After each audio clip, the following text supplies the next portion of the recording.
On a warm Georgia morning in June 2011, local news cameras rolled outside a small apartment complex near Mercer University. A missing persons investigation was quickly spiraling into something far darker. Among the students, friends, and neighbors gathered was a lanky, awkward young man named Stephen McDaniel. He stood in front of the camera, shifting nervously, speaking in the measured tone of someone eager to appear helpful. The reporter asked what he knew about his missing neighbor, Lauren Giddings, a 27-year-old law student known for her radiant smile, sharp intelligence, and kind heart. Then, mid-interview, something shocking happened. The reporter's earpiece buzzed with breaking news. Police had just found a human torso in the complex's trash bins. She repeated it aloud, and the camera caught everything. McDaniel's face collapsing, his words stumbling. He mumbled something about needing to sit down, his wide eyes flashing with an emotion that looked less like grief and more like raw panic. That chilling interview would later become infamous, because the man pretending to be Lauren's concerned friend was, in fact, her killer. To understand the tragedy of Lauren Giddings, we must first understand who she was. Lauren was described by those who loved her as driven, warm, and passionate about justice. She had just graduated from Mercer University's law program, ready to begin her career as a public defender. Friends say she lived with a sense of purpose.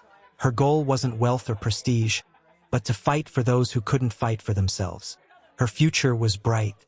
She had a new job lined up in Atlanta, plans to visit family, and a close circle of friends who adored her.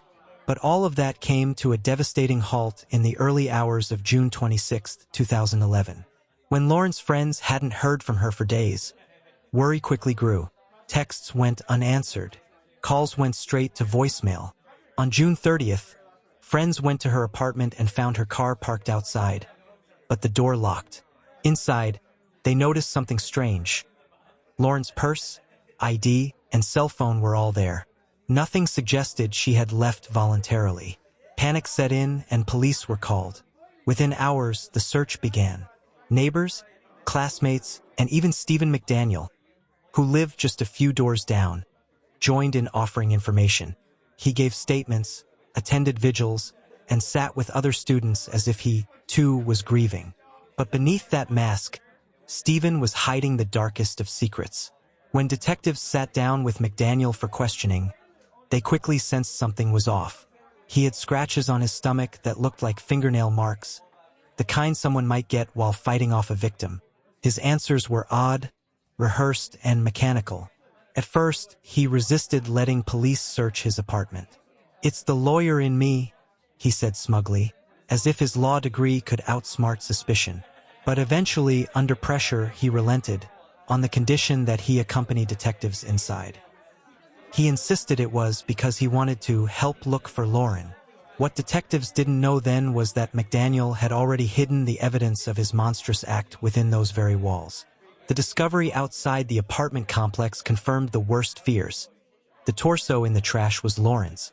Later, additional dismembered remains were found in campus dumpsters.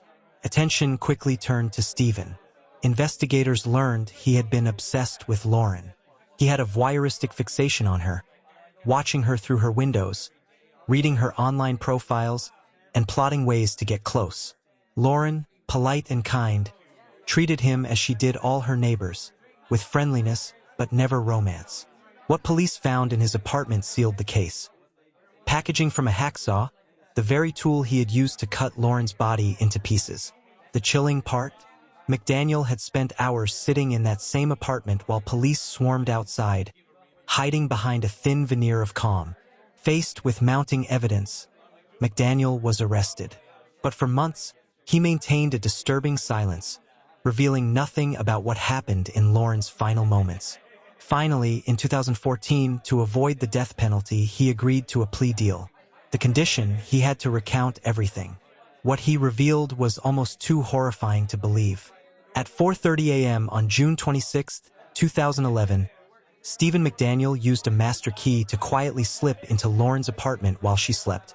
Wearing gloves and a mask, he crept into her bedroom and attacked.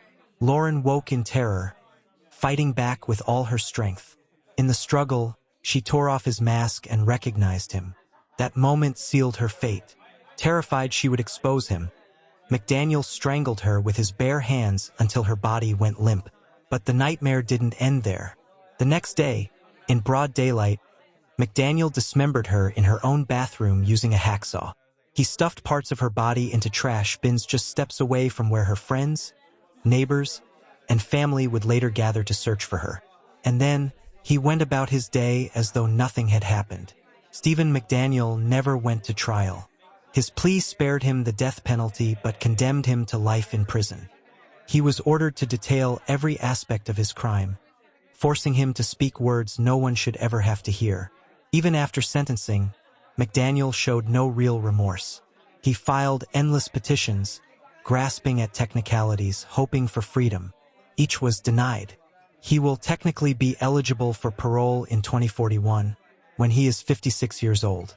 But given the brutality of the crime, the calculated deception, and his lack of humanity, few believe he will ever step outside prison walls again. Lauren's death sent shockwaves through her community.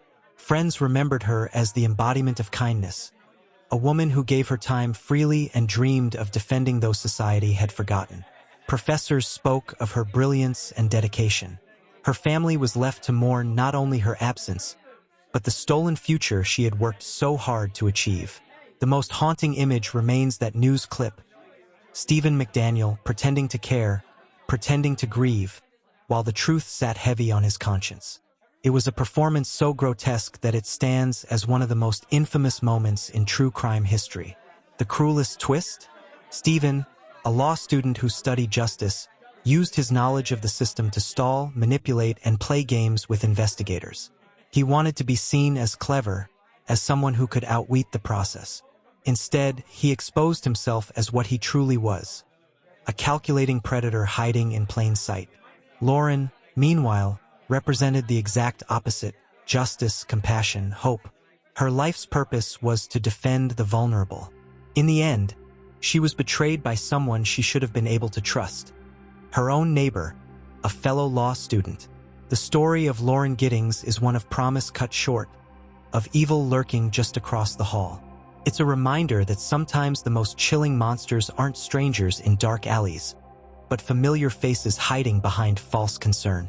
And though Stephen McDaniel may one day stand before a parole board, the memory of that news clip, the brutality of his crime, and the legacy of Lauren's life will ensure his name lives on.